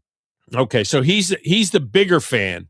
But what do you know about the history of the qualifying of the Daytona 500? Because I don't know how much you guys know about some of the history. History began on July 4th, 1776. Everything before that was a mistake. It's time for a history lesson with the big dog, Thom Abraham. Now, this is the only race we have qualifying races for. Now, personally, if it were up to me, one of the things I think NASCAR could do, because NASCAR was always about endurance. That was the early part of the deal. It was about, so you had all these 300, 400-mile races at all of these other tracks, and part of the deal was saving your equipment and having the engine not blow up. It used to be half the cars, the engines will blow up. And so it was an endurance race. Now everybody's equipment lasts. The engine, very rarely does somebody blow an engine anymore. I would shorten all the races, except for the Daytona 500, but I would shorten other regular races and do heat races, do qualifying races like this. At the Daytona 500, they've done qualifying races ever since the Daytona 500 started in 1959. All right? Now, the way they did it in 1959, it was a 100-mile qualifying race. Bob Welburn won the first one, and he ended up on the pole. The way they did it was if you won the race, you ended up on the pole, and then you had time trials. Hollywood, give me an over or under on what you think the fastest time in the time trials. Don't look it up on the internet. Give me an over under what you think the fastest time on the time trials was in 1959 at the first Daytona 500. At the first one? 1959 time trials, qualifying for the Daytona 500. Give me what the fastest speed was. We're talking about like total lap time. We're just talking about how fast one lap. Like last night, 184, 183, 184 miles an hour is what Busch went last night. 197. 1959. He says 197. Grasshopper, what do you think the time or the speed was? The highest speed. I have not been able to hear like the last couple. I don't have a headset. We don't have two headsets in here. Well, you know what? It's been 3 weeks, boys. Get a splitter and put a pair of headsets on, right? So, John, what do you think the time was for the first race? The speed qualifying. 155. It's 143. 143. All right, so that's what it was. Now, in 1984, Cale Yarborough went 201. In 1987, I think it was, Bill Elliott went 210. 213. He might have been 213, something like that. And that's when they said, okay, we need to change this. I have seen that car, I believe, at the Georgia Racing Hall of Fame. It's a Thunderbird. And it was the first fastback. It was the Thunderbird with the fastback. Everybody else had square-bodied vehicles, and that Thunderbird had that fastback. And then soon the Chevys and the Fords, they modified their cars so that they would have a fastback as well. But that was before they had restrictor plates. And he ran like 213. And what the famous quote, because at Talladega he ran even faster. I think he ran 220 at Talladega. Or 218, something like that. And the famous quote from Bill Elliott was, it's no longer how fast we can get around the track, it's if we can get around the track. He thought somebody was going to get killed. And then they put the plates on it. Now it's all the way down. I mean, last night, Busch ran like 183. Feels slow to me. I mean, it feels like too slow to me. But anyway, In 1959, they had the 100-mile qualifying race. You guys are going to love this, all right? Grasshopper, you especially are going to love this. In 1959, they had the 100-mile qualifying race was the first one. And then the second qualifying race was convertibles.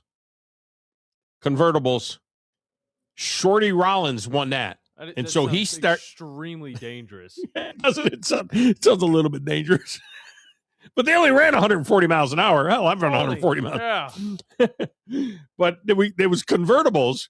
They had a roll cage. It would, but it was convertibles. You got to look at old pictures of it. Anyway, Shorty Rollins won that, and he started outside pole 1. 23 of the first 24 qualifying races paid points. They used to have points. The convertible race in 1959 was the only one that didn't pay points. But they used to actually get points for the qualifying race. So until 67, they were 100-mile qualifying races. Between 69 and 2004, my youth, me growing up, I grew up with the 125s. That's what they were, 125 miles.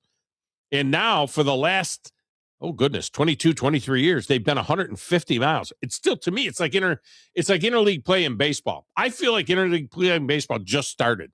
It's like, when did they start this interleague play? 4 or 5 years ago? But it's been like 20 years or whatever they've been playing interleague play. Well, it's the same thing with this. I'm like, it's not 125 anymore. They used to be the twin 125s. And now they're the dual, and it's 150 miles. It's been that way for 22 years. Apparently, it's how long it's been like that. I mean, it's just nuts. Now, since 2017, the duels, each duel pays points similar to the stage race. So you do get some points in that thing. And nobody has won more of these things than Dale Earnhardt, who's won 12 of them. All right. We'll talk with Jordan Bianchi in just a little bit about all of that, including the race preview. Another bowl game has bit the dust. This time it's the Motor City Bowl or the Little Caesars Bowl or whatever you want to call it. They play it at Ford Field in Detroit. That's 3 now down. The LA Bowl, gone. The Bahamas Bowl, gone.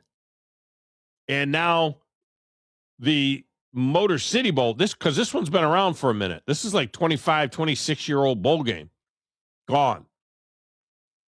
And so we're down to 37 bowl games left standing as of now. 6 of those are used for the playoffs, so really 31 games for 62 teams outside of the 12 playoff games. And that number is going to drop to 58 available teams as soon as the SEC and the Big Ten figure out what they want to do with the playoff. How many do we need, though? I mean, really, honestly, how many do we need? Look, I said I would move the bowl season to the beginning of the year. I would take about 20, 25 of these bowl games that are not in the – I think that the New Year's 6 and then the next 6 are all that should be during the holidays. Like the Music City Bowl, all right, the Liberty Mutual Music City Bowl, that should remain that should be part of the holidays. The Gator Bowl, the Outback Bowl, whatever they call that now, the one in Tampa, the Citrus Bowl, and then, of course, the New Year's 6. I'd keep those there. And eventually I'd try to work those into the playoff. But the other like 25 or 30 bowl, why not have bowl? Let's start the season with bowl season. Get everybody fired up. Move the bowl season to the beginning. Kick off the season with a bang. Then all the teams are available, including the big boys. You know, you could have Ohio State playing in a bowl game. You could have Alabama in a bowl game. You could have Georgia in a bowl game.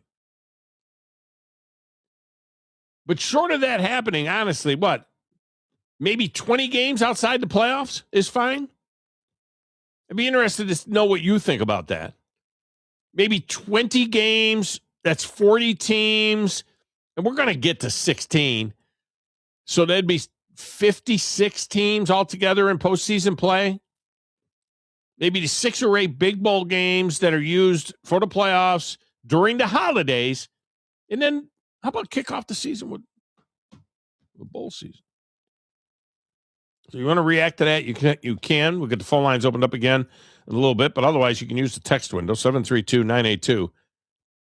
877-469. You want to jump on board with that. One other note. I just want to slip in here. We've been kind of wrapping up the Super Bowl as we go, but I thought this was kind of interesting. The quarter-hour viewership for the Super Bowl from 7:45 to 7:59, so from 7:45 to 8 o'clock Eastern time, 138 million people watching the Super Bowl. From 8 to 8:15, 136 million people watching the Super Bowl. Now it's halftime. Halftime hits at about 8:15 Eastern time. From 8:15 to 8:29, the audience was 128 million. 128 million. It dropped 7% from the viewership of 138 million in the middle of the second quarter. It dropped to 128 million during the halftime show. I mean, that's just about 10 million. Just under 10 million people. Now, here's the deal. Typically, when the halftime show comes, it goes up because some people watch at halftime. You got the people are watching the game, and then you got added people who watch halftime. They're not even watching the game. It went down by 10 million. Interestingly, on Telemundo, the Spanish-speaking Telemundo, there were 3.8 million people watching the game. And then when halftime came, it went to 4.8 million. That's what normally happens in the, Merc as well. But in Telemundo, they gained 1 million people when Bad Bunny came on with his Spanish-speaking halftime show. Yet the U.S., the rest of the audience went down 10 million. Just saying. Most years the audience goes up from the end of the second quarter into the halftime show. Usually it goes up. Last year with Kendrick Lamar, it went down 4%. This year with the Bad Bunny, it went down 7%. Just saying. Maybe they need to get a new guy.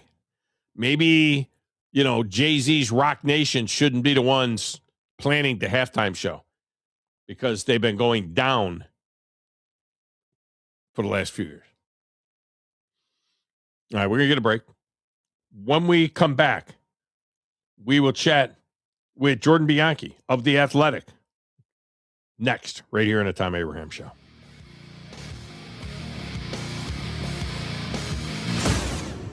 You're listening to the Thom Abraham Show on 97.7 ESPN The Zone. This is Brent Musburger's VSiN Action Update on 97.7 ESPN The Zone. Drivers who switch to Progressive have an annual savings of nearly $750. Progressive.com. South Alabama on the road today, a 2.5-point underdog against Southern Mississippi, 137.5 the total at the Reed Green Coliseum. Kyle Busch wins the pole for the Daytona 500, 183.925. He's 11-1 to win it. Chase Briscoe outside of row 1 is 20-1. Today, the duels will determine the remainder of the starting grid. 45 teams entered for 41 spots in the Great American Race. Denny Hamlin is a 9-1 favorite. O'Reilly Auto Parts Series on Saturday. Austin Hill plus 450 to win the United Rentals 300.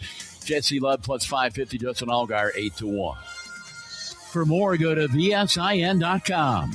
Mike Sennett, 97.7 ESPN The Zone.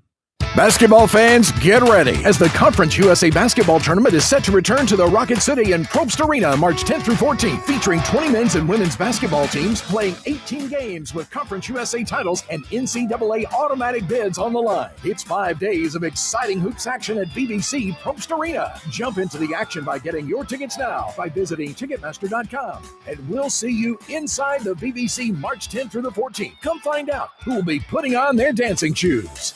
Specializing in simple and affordable rentals, McCurry Van and Car Rental can make sure you have just the right vehicle for your next family vacation, weekend getaway, or if you just need transportation while your vehicle is being repaired. McCurry carries Ford Transit vans and Mercedes Sprinter vans, trucks and work vans, and more. And they offer discounted rental rates for long-term rentals. Now with 4 locations: Athens, Muscle Shoals, Coleman, and Huntsville. Log on McCurryRentals.com to make your reservation now. That's McCurryRentals.com.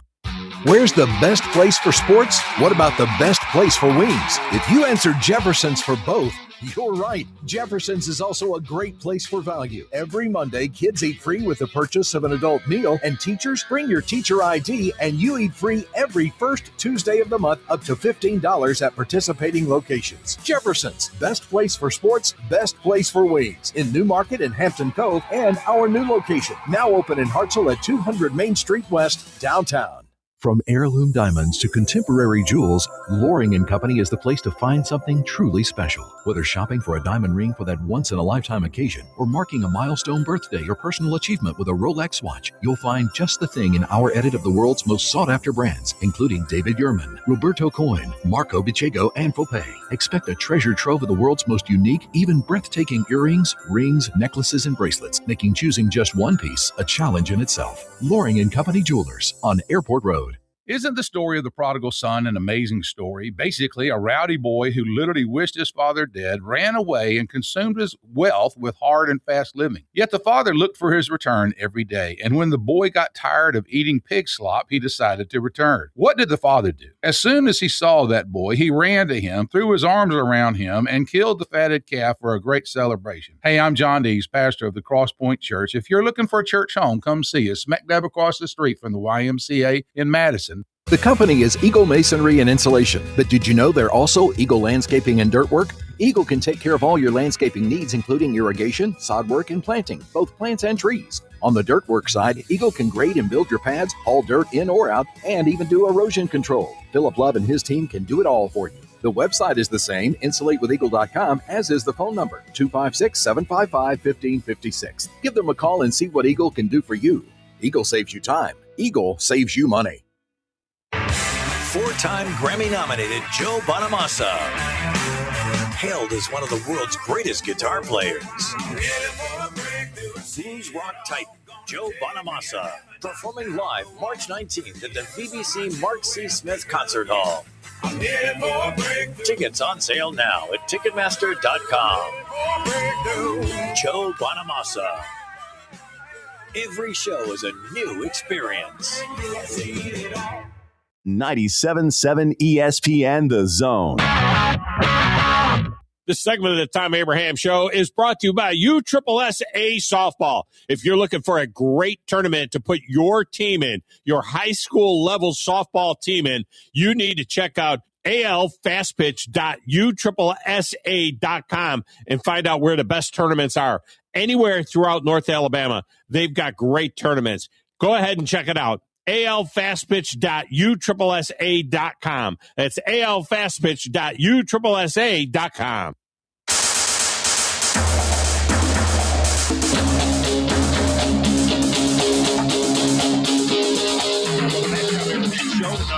Talk a little bit of NASCAR because it is Daytona week, and we kind of moved right into it, right off of the Super Bowl into Daytona week.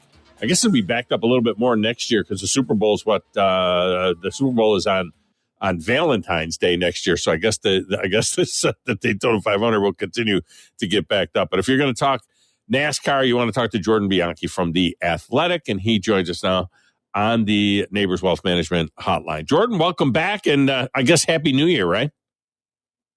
Yeah, welcome back. Happy New Year, and about to wave the green flag on the 2026 season. Yeah, we are about to drop that flag on it, and it was a tumultuous offseason, of course, with the big, with the big trial and the case and so on, and the that they had to determine what was going on with the charters and so on. Is there any residual effect from that around the garage or up in the press room? Is that all kind of buried now, or is there still a little bit of angst about that whole thing? No, I wouldn't say angst. It's more of a this happened. It was what it was. let's move forward and work on this collectively. And I guess in the garage and really throughout the NASCAR industry, there's a sense of let's now look ahead and not worry about or focus on what happened in the last few years, which was at times could be ugly. And now let's see how we can kind of reset the sport. And that's kind of the buzzword right now around NASCAR is reset. And how does NASCAR get back to what it once was? How does it win back a fan base that some are, disenchanted? And how does it kind of get momentum that it has maybe not had the last few years? And so reset is the word that you keep hearing right now. And honestly, it seems like that it's not just a word, it's actually truly being utilized. And within the garage, there's a lot of teams that are feeling kind of optimistic about where things are at. Yeah, it will be very interesting to see how it grows, and obviously new media deals and everything else that are going on out there. But I don't know. I've tried to figure out why, because I've lived this my whole life from the early 70s when my grandfather introduced me to NASCAR, and he was a petty guy, so I was a petty guy, and then he was an Earnhardt guy, so I was an Earnhardt guy, and all the way through the boom and the explosion. And how popular it got. And a lot of people point to Dale Earnhardt's death and they say, okay, that's the dividing line. But it's not. I mean, if you look at the TV ratings and everything else, they still were massive for 4, 5, 6 years after that. And then all of a sudden, it kind of went down. People talk about cookie cutter tracks and the car. I don't know. I mean, some of these races have been highly competitive. It almost feels like maybe it's the guys, maybe it's the drivers. Maybe we lost some personality, and maybe that's the biggest thing. I think there's so many factors, and I just don't think you can broadly say it's X, Y, and Z. I think there are some. Yeah, I don't think you have the star power that you once did. I don't think that's unfair to say. You had a Dale Earnhardt and a Jeff Gordon and a Tony Stewart and some of these bigger than life personalities that transcended the sport. And that is something that NASCAR is struggling with right now. And the competition in the sports market, and you know this so well, is so immense, right? I mean, there are sports that are much more popular now than they were 10, 15, 20 years ago, whether that's soccer in this country. Women's sports has exploded. And so there are just all of these, there's competition now, unlike before. NFL games are more accessible than ever. Their popularity continues to soar. College football. So, and then you talk about the cookie cutter tracks. And for a while, there was an issue with the racing on the predominant style track that was on the schedule, which is not a good thing when you're trying to sell your sport. The racing now is fantastic, but you still have to kind of retrain your audience and kind of reintroduce them a little bit. And then there was the playoff component, and there was a controversial playoff format. So there was just all sorts of things contributed to this. And that's kind of what makes it challenging, where if it was just like a central one or two things of like, hey, this is what happened, we need to fix this, then it's kind of I don't want to say it's an easier fix, but at least it helps you identify, and then you take the steps. For this, though, it's so many different things, and it's going to be a work in progress for some time. Yeah. With me, I like with hockey, I always talk about the original 6, right? And then the original expansion and everything. And I'm an old head, so that's kind of where I'm at when I think about that. In NASCAR, it's kind of interesting because the young guys, my producers, they're like, they don't care about manufacturer. And I still care about manufacturer. I'm a Ford guy. And so I'm pulling for the Mustangs and so on. And the Chevys were cool. The Dodges, I grew up with the Plymouths and the Super Bee and everything else. I'm excited that Dodge is coming back, to NASCAR. And a lot of us in my generation kind of point to Toyota, and it's like, Tony Stewart once said, when they were running Toyota for a short period of time, when he was with Gibbs, he's like, hey, it's just stickers. You know what I mean? It's just decals. Yeah. But it doesn't feel that way. It feels like whatever success Toyota has, that money goes to Japan. You know what I mean? It doesn't matter where they're built or anything else. It's Japan. And I wonder, that kind of breed is probably dying off that even cares about Toyota anymore. I mean, it is when you talk about the manufacturer point, it's a great point because it's true. I mean, this is more anecdotal, but I mean, I guess there's studies out there that say this, but there's a generation of fans who are so hardcore about what brand they supported. And it was like, you drew a line in the sand, and a Chevy guy was never going to support Ford and vice versa. And that was that. And there is now, people don't identify with cars and OEMs the way they once did. This is, for lack of a better term, this is not a car culture anymore. Societally. Maybe that's, and so that's a challenge. Yeah, maybe that's it. Jordan Bianchi with us here talking. We got the Daytona 500 coming up. And, of course, Kyle Busch wins the pole. And, there's not a likable guy. I'll be honest with you. One of my producers, one of the guys on the other side of the glass, Kyle Busch. I'm like, you got to be kidding me. But because of my love for Dale Earnhardt over the years, Childress, I would love to see Childress come back and be able to do something here. And there is a kind of a synergy in terms of Kyle Busch's 0 for 20. He's won everywhere and done everything, hasn't won a Daytona 500. Kind of feels a little bit like Dale Earnhardt, in terms of won everywhere, but this is the one hole in his resume. So Kyle Busch on the pole. What does this mean for Childress? Is that just a hot lap, or has this guy got a chance to go out there and win the race? No, I mean, he certainly has a good chance to win this race. I mean, Kyle is good at Daytona. I know his record isn't maybe the best in terms of wins, but he certainly is good here. He's led more laps in this race than anybody who's not won this race before. And Richard Childress Racing, anytime you go to a super speedway, I mean, listen, this is what they are so good at. They put a lot of emphasis on these type of races, especially Daytona. They are very, very good here. Austin Dillon, who's Kyle Busch's teammate, spoke to him yesterday, and he was extremely confident about RCR's chances in qualifying. And he basically called the shot and said there's going to be an RCR car in the front row, and he was right. It's Kyle Busch. Richard Childress Racing is very attuned to what they need to do to how to win this race. And for Kyle Busch, he can win this race. He's been in contention to win this race. He needs a couple things to kind of fall his way in terms of luck and everything. But, winning the pole is a big deal. Starting up front in any race is a big deal. But it really, especially so at Daytona, because you just want to kind of stay ahead of the game a little bit. And, when you start getting back in the pack a little bit, that's when the issues happen. That's when you can often get caught up in something.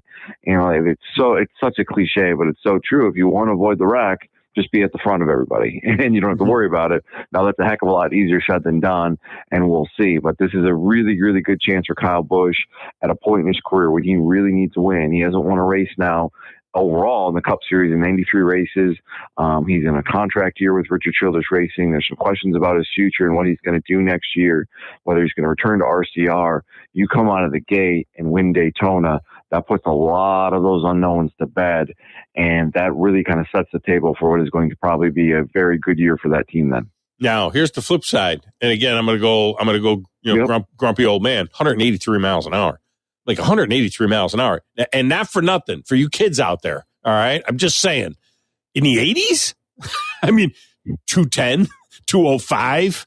Kel Yarborough, all the way back in 1984, over 40 years ago, he ran like 201, 202, something like that.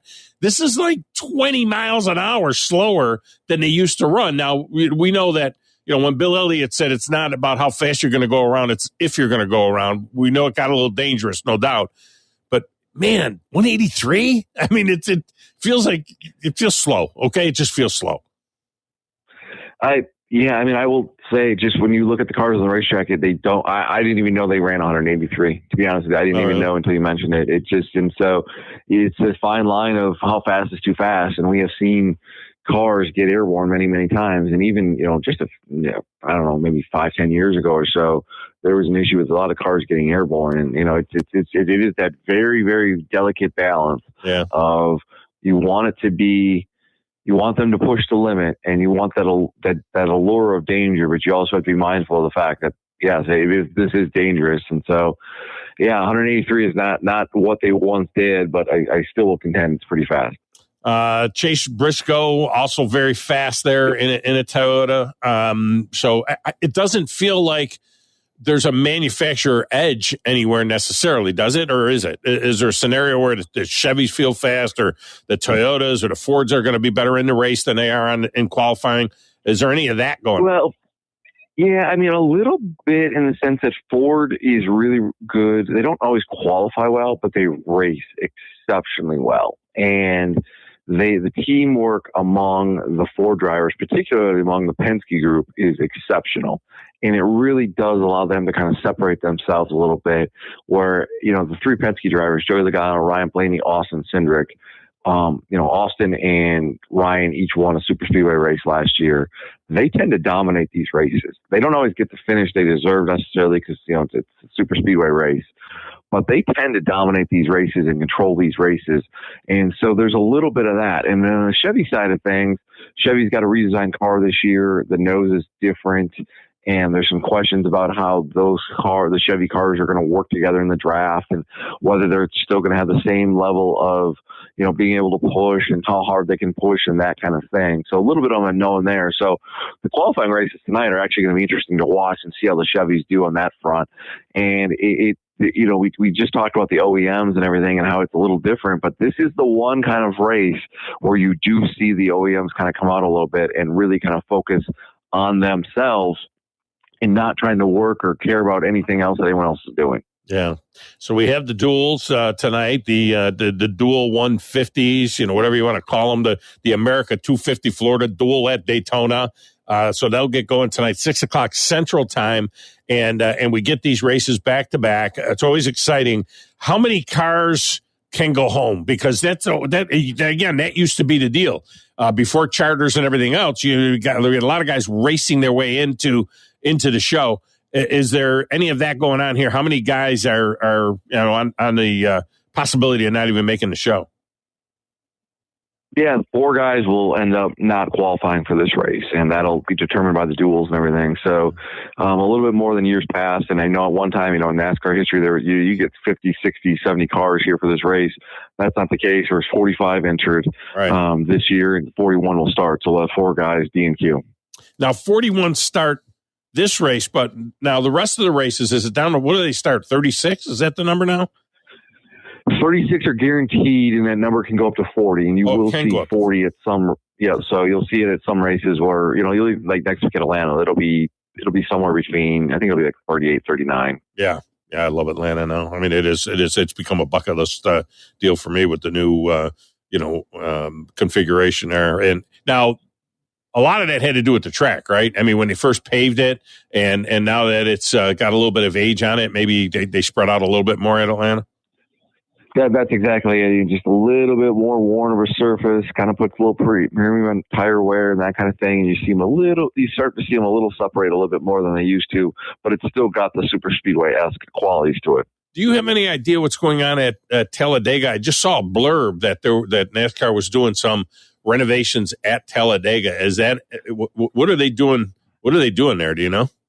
Nothing formally announced yet. It's not anything. What I've been told is it's nothing major. In that it would be more. It's nothing to do with the racetrack itself per se. It would just be more in terms of like fan amenities, that kind of thing. Yeah.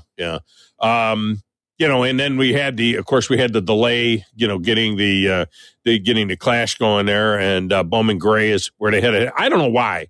It seems to me that's really risky that time. I mean, that early in the year, that's winter, and Bowman Gray. I mean, you're going to have this. I mean, why not do this at Homestead or do it someplace where it's close for the guys, or it would seem to make more sense if they're going to do that. And by the way.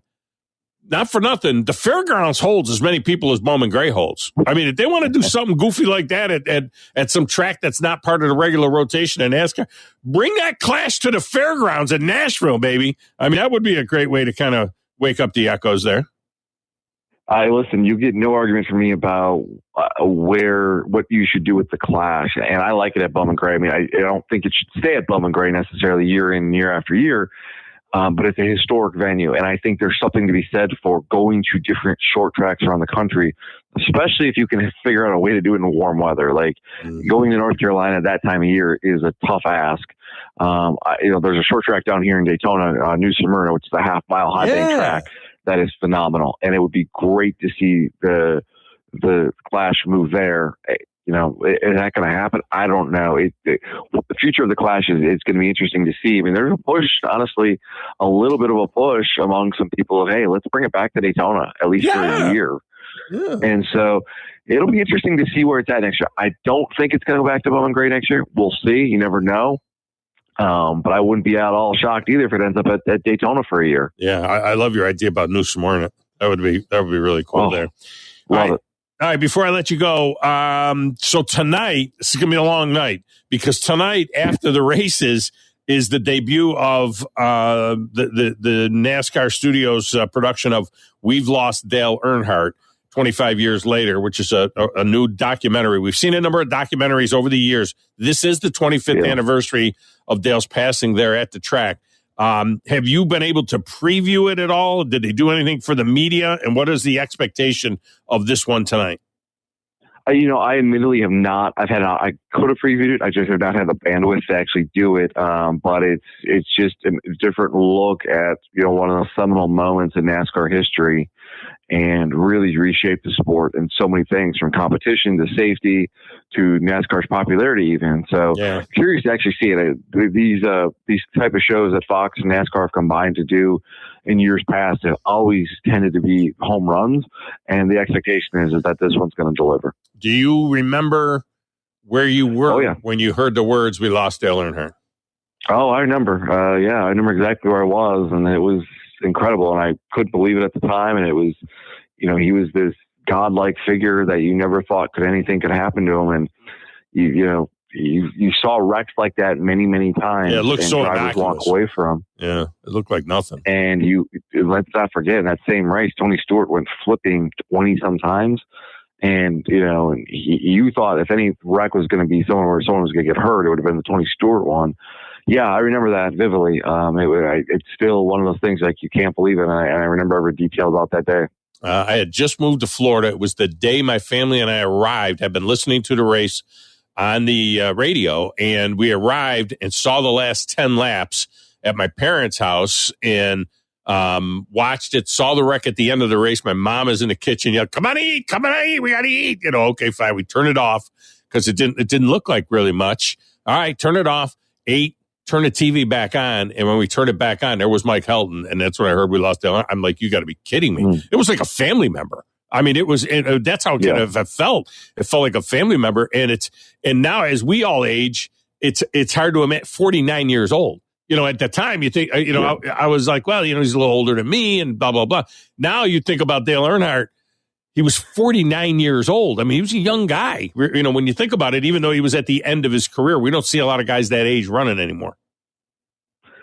No, and when I hear that you said he's 49, and obviously I knew that, but it just really drove home a point. I'm 44. Yeah, so, I mean, it's in his 40s. It's just it's crazy to think about, and the impact it still is felt today. And it's just wow. It's one of those moments you just don't forget. Yeah, no doubt about it. Jordan Bianchi has been our guest. Well, Jordan, enjoy the race. We'll look forward to maybe we get a chance we can catch up next week and recap it. It is the Great American Race. It kicks off another season. It's going to be a fascinating season for NASCAR for a number of reasons. We got the chase back, which a lot of people are happy about. But you mentioned soccer. They will battle. I mean, that's going to be a problem for, a month in the summer, right in the middle of NASCAR season. There's going to be this soccer tournament going on in the United States that some people are very excited about, and it's going to take a lot of attention. So it'll be very interesting to see, how NASCAR does this year. Yeah, it is. And like I said, it's a reset for sure, and it's going to take a little bit of time, but I think they're on the pathway to getting back to the NASCAR you know and love. That's it, man. We love that. All right, man. Appreciate you as always. Thanks, sir. Appreciate it. Bye. Thank you. That's Jordan Bianchi. He's our NASCAR guy. Does a tremendous job. All right, we'll get a break in here. We'll come back with a final segment next. This is the Thom Abraham Show. Back with more in a moment. You're listening to the Thom Abraham Show on 97.7 ESPN The Zone. The 2026 Atlanta Braves are ready to roll. Behind a new manager and a reloaded staff, it's all about a return to prominence in the East. And it all starts at spring training. Olsen drives one towards the chop house. Does it have enough? Yes, sir! Catch the Atlanta Braves all season long. Our very first spring training game comes up on Sunday, February the 22nd, as the Braves take on the Twins. Right here on 97.7 ESPN The Zone. You invest in your customers with your heart, soul, and skill. Well, it's time to invest in yourself with the next generation Cat 255 compact track loaders from Thompson Tractor. After all, those who give their best deserve the best. And this machine has it all. With features that include a more powerful engine, tri-axle truck loading capabilities, a spacious cab, and a smooth ride for all-day comfort. Thompson Tractor knows how much value you place on your customer satisfaction. It's how you build your business. It's also how we build ours. Since 1957, hardworking folks like you have counted on Thompson to provide the absolute best lineup of equipment in the industry, all backed by a customer service and product support team that time and again have proven to be second to none. It's all about maintaining peak performance. Always has been, always will be. Visit ThompsonTractor.com for details. Thompson Tractor, we're here for you. If hunting and outdoor recreation are your passions, it all starts with the right property. That's where I come in. I am Bo Butler with Southland Realty and Auction, a hunting and recreational land specialist and a Jackson County native who sees land through a hunter's eyes. Just as you trust your guide on a big game hunt, you can trust me to find the perfect property for you. Thinking of selling? Let me help you make your land attract buyers. Remember, Bo knows land. Call me at 256-609-0512. You've been paying on that life insurance policy for years, but maybe you don't really need it anymore, or it's gotten a bit too expensive. Well, before you just let it expire, let Neighbors Insurance Solutions share with you some alternatives that you haven't considered. Don't throw away something that still may have great value for you. If you want to learn more about what Neighbors Insurance Solutions can do for you, call 256-763-7693. A death benefit could be a life benefit. Learn more at 256-763-7693. You've got to experience Toyotathon at Bill Penny Toyota. They've got the selection with over 700 new Toyotas to choose from. And they've got the extras with Bill Penny perks and a 10-year unlimited warranty. So get on over to Bill Penny Toyota today and experience Toyotathon. Bill Penny Toyota in Huntsville and online at BillPennyToyota.com. Bill Penny's Toyota 10-year unlimited warranty is valid through the 10th year of ownership. Valid on new vehicles only. See dealer for details. Thom Abraham here for my longtime friend Mike Owen of Owen Home Appliance. You know, Mike has over 25 years experience in the appliance industry, and since 2017, Owen Home Appliance has served customers in the Tennessee Valley with a focus on quality products, affordable prices, and excellent customer service. Owen Home Appliance prides themselves on community involvement as well, sponsoring local teams and events while making sure that you get the right appliance at the right price. Visit their highly interactive showroom in Lacey Springs, just 8 miles south of the river on 231. You invest in your customers with your heart, soul, and skill. Well, it's time to invest in yourself with the next generation Cat 255 compact track loaders from Thompson Tractor. After all, those who give their best deserve the best. And this machine has it all. With features that include a more powerful engine, tri-axle truck loading capabilities, a spacious cab, and a smooth ride for all-day comfort. Thompson Tractor knows how much value you place on your customer satisfaction. It's how you build your business. It's also how we build ours. Since 1957, hardworking folks like you have counted on Thompson to provide the absolute best lineup of equipment in the industry, all backed by a customer service and product support team that time and again have proven to be second to none. It's all about maintaining peak performance. Always has been, always will be. Visit ThompsonTractor.com for details. Thompson Tractor, we're here for you. 97.7 ESPN The Zone.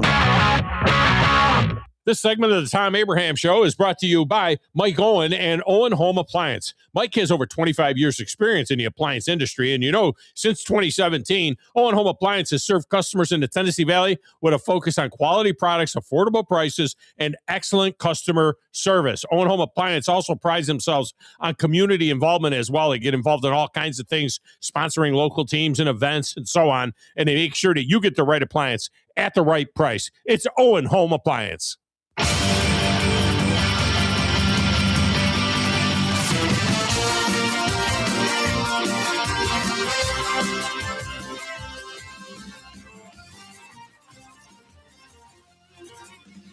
Okay, I don't know that one.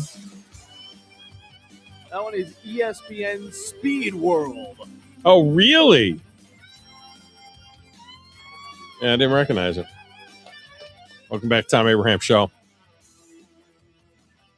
I screwed up LSU Lynch. I feel bad. I feel terrible. The guy's down there hanging out.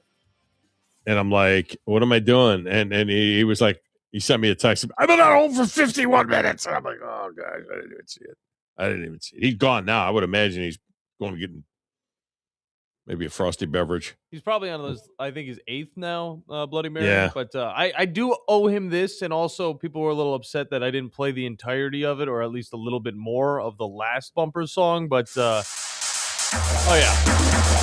yeah, Miami Vice. That's a good one. Was he the one that suggested Miami Vice?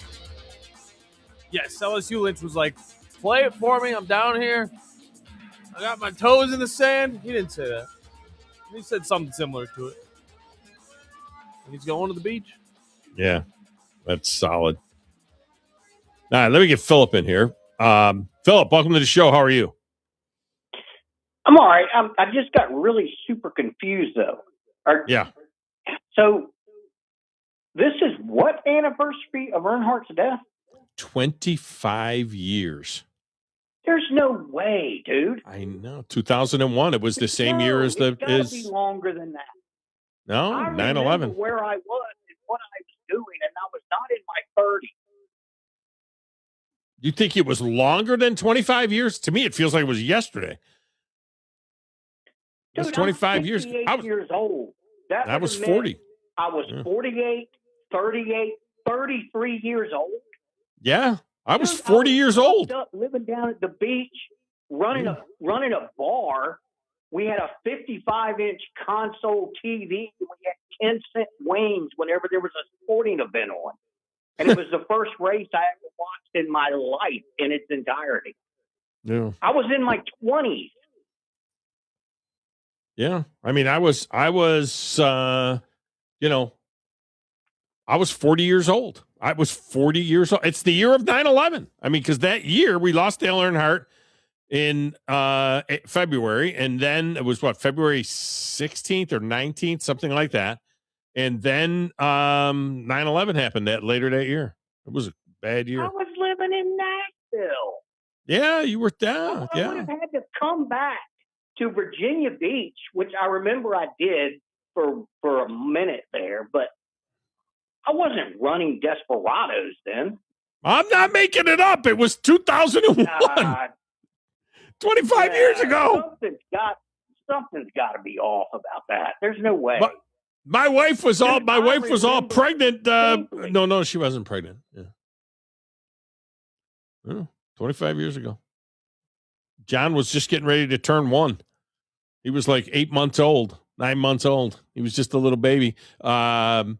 Hollywood was just a gleam in his father's eye back then. I'm not. Something's got to be wrong about that. Well, it's possible. I have developed full-blown dementia. I was going to say it's possible. I mean, it's possible it's user error. You know what I mean? I mean, you never know what you might have ingested between then and now, and it might have, altered your mindset.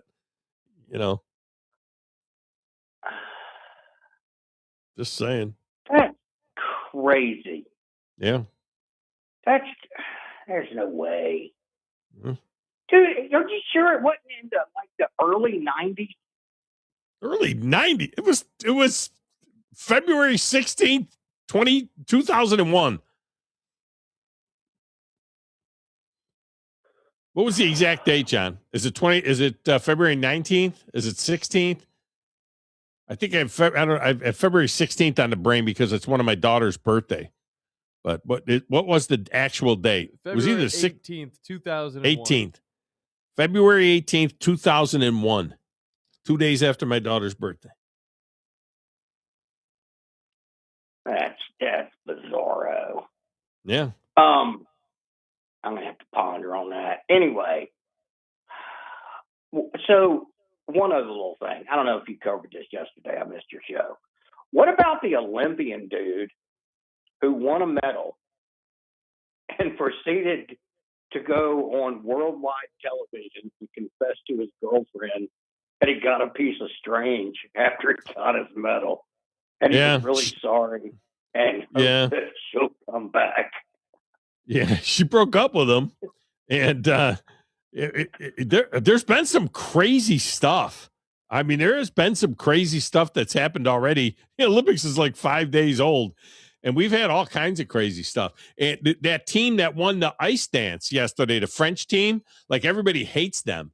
The dude was skating with a new partner because his old partner accused him of basically like being abusive and stuff. And her old partner was accused of sexually assaulting an American skater. I mean, they're a pair of those two. There's been stuff, and then we had Crotchgate, that whole thing with the skiers. Done some bad stuff. Wild and wacky.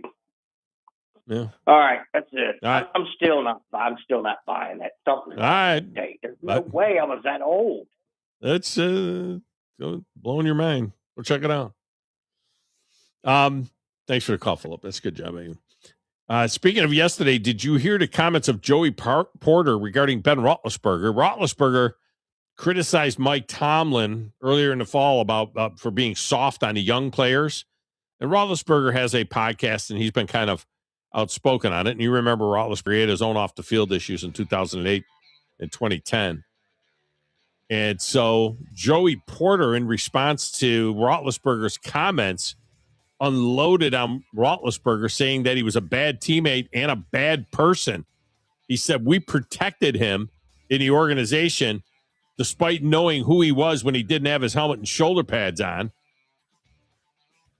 He referred to him as Seven the whole time in the interview, and he said Seven definitely broke the brotherhood because of the stuff he'd do that we didn't talk about. It was crazy. Out of anybody that should talk, he should never grab a microphone and talk Steeler business, because if we're talking Steeler business, he bleep is foul, all foul. Like the bleep he did was all foul. He was not a good teammate. Wow. Unloaded on him. All right, we'll talk to you on Football Friday. Have a great day, everybody. It is Thursday, February the 12th, 2026. Steve Moulton here with your update. Picking it near side Allen. One more. Right.